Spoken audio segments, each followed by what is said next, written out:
Işıklar parlak kanımda Konya, koptum geldim evimden ben. Elimde mic'la cebimde cash yok, mekanda boykot kimlerden?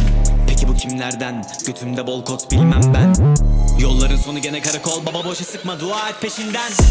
Bizi soran çok, belimde emanet. Hangileri imparator olmuş daha büyüyemeden? Ayıkamadım çava, ne dedin sen?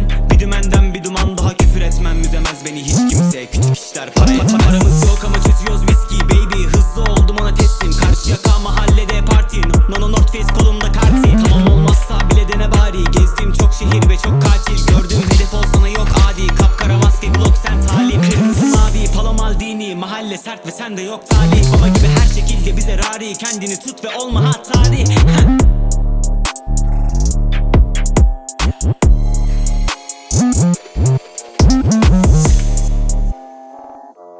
Bestim Westside %1000 ise isterim hepsini sokakta işler. Kazanmaz iyiler. Yok ki adalet, yan sokakta dayı namlu temizler. Kokuyor buralar gene anason. Olsa da bankada 100 milyon.